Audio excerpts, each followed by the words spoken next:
তো আগে মনে করতাম দেবিদ্বার মানে হচ্ছে নিউ মার্কেটটা। আমি যেহেতু বড় হয়েছে এটা, তো আমি ভাবতাম যে দেবিদ্বার মানে নিউ মার্কেট, মোহনা, পূর্বাশা, তারপর হচ্ছে গুমতি আবাসিক এলাকা, হিলফুল ফজল স্কুল, দেবিদ্বার রাজউদ্দিন। কিন্তু দেবিদ্বার যে এত বড় আমার আইডিয়া ছিল না, বুঝছেন। তো এই যে গ্রাম বা এই যত যেই জায়গায় আসছি, এইগুলো আমার জীবনে প্রথমবারের মতো, মানে আমি আর আগে আসি নাই। কিন্তু আমি আসলে চিনতেছি। আপনি তো ধরেন একটা হচ্ছে তাত্ত্বিকভাবে সমস্যাগুলো জানি, আমরা জানি যে দেবিদ্বার রাস্তাঘাট ভালো না, কোনো রাস্তাঘাটই ভালো না, কিন্তু নিজে গিয়ে দেখা। আমরা এনসিপি রাজনৈতিক দল গঠন করার পরে আমরা সিদ্ধান্ত নিয়েছিলাম, আমরা না না না ওরাই হচ্ছে ভবিষ্যতের পোলাপান। আমরা 64টা জেলায় আমরা নিজের চোখে গিয়ে দেখছি, নিজ চোখে গিয়া। কারণ মানুষের থেকে শুনে দেখা আর নিজে গিয়ে দেখা আলাদা জিনিস। দেখে আমরা অভিজ্ঞতা নিচ্ছি আসলে দেশের সমস্যা কি কি, উত্তরবঙ্গ দক্ষিণবঙ্গের মধ্যে উন্নয়নের পার্থক্য কি, পূর্ববঙ্গ দক্ষিণবঙ্গের মধ্যে উন্নয়নের পার্থক্য কি, নিজ চোখে গিয়ে দেখছি 64টা জেলা। আমার 64টা জেলায় জুলাই কিন্তু আমরা গেছি। এরপরে এবার সিদ্ধান্ত নিয়েছি আমি 212টা গ্রামেই যাব। যে আমার এখন এটা ভোট দিলে দিবে, না দিলে নেই। ভোট না দিলে আমার কোনো যেমন যে আল্লাহ যে ফয়সালা রাখবে ওইটাই আমার কাছে উত্তম ফয়সালা।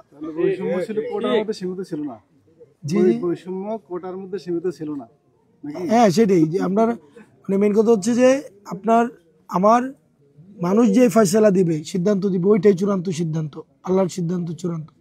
কিন্তু নিজ থেকে গিয়ে যে আমি ইয়াগুলা দেখতে পাচ্ছি, সমস্যাগুলো দেখতে পাচ্ছি, এগুলো নিয়ে আমার দীর্ঘমেয়াদী আমার পরিকল্পনা আছে। এগুলা সমস্যা নিরূপণ করে এবং সমাধান করা। এগুলা ধরে নির্বাচিত না হইলেও অনেক কাজ করা যায়। আমরা এবার একটা উদাহরণ তৈরি করছিলাম। আমরা রাজনৈতিক দল করার আগে আমাদের কয়েকজন পরামর্শকর্তাদের সাথে কথা বলছিলাম।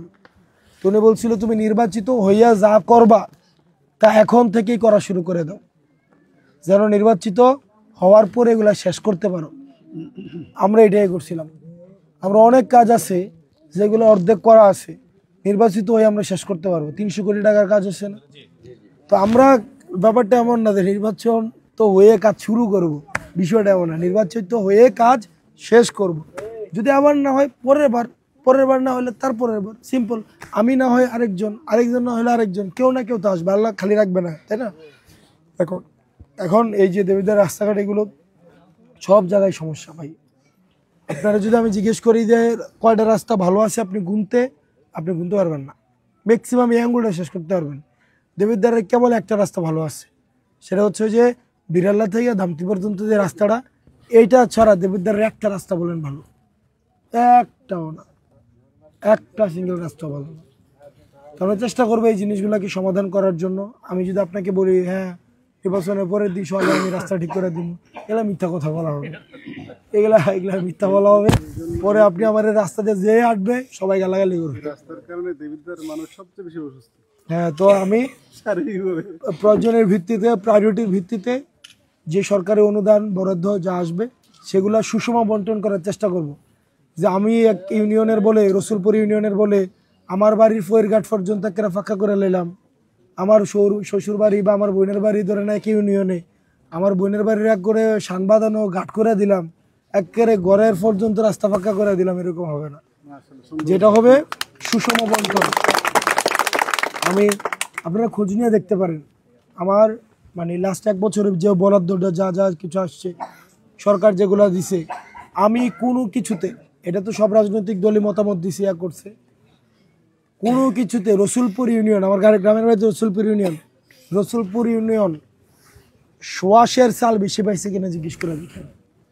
আমার নিজের গ্রাম, কিন্তু আমি কখনো এভাবে দেখিনি যে আমার গ্রাম পুরাটাই আমার একটা অংশ, পুরা দেবিদ্বারটাকে আমি একটা অংশ হিসাবে দেখছি। প্রয়োজনের ভিত্তিতে সুষমভাবে বন্টন হয়েছে, সুষম। আপনি খোঁজ না দেখেন একটা পয়সা এদিক সেদিক হয়েছে কিনা, বা দেবিদ্বারের কেউ বলতে পারবে কিনা হাসনাত আবদুল্লাহ এই জায়গায় আইসা সে 1 কাপ চা খেয়ে গেছে, কেউ বলতে পারবে না। কারণ আমার কাছে ক্ষমতা এইগুলো হচ্ছে একটা আমানত। আল্লাহ আমানত, ছোট আমানত দিয়ে পরীক্ষা করে। এটা যদি সে রক্ষণাবেক্ষণ করতে পারে তাহলে বড় আমানত দিবে, এটা পারলে তার চেয়ে বড় আমানত দিবে। কিন্তু আমি যদি ধরেন আমার এটা দায়িত্ব দিয়েছি একটা সিএনজি স্টেশনের, আমি এটারই খাই বয়ে থাকলাম।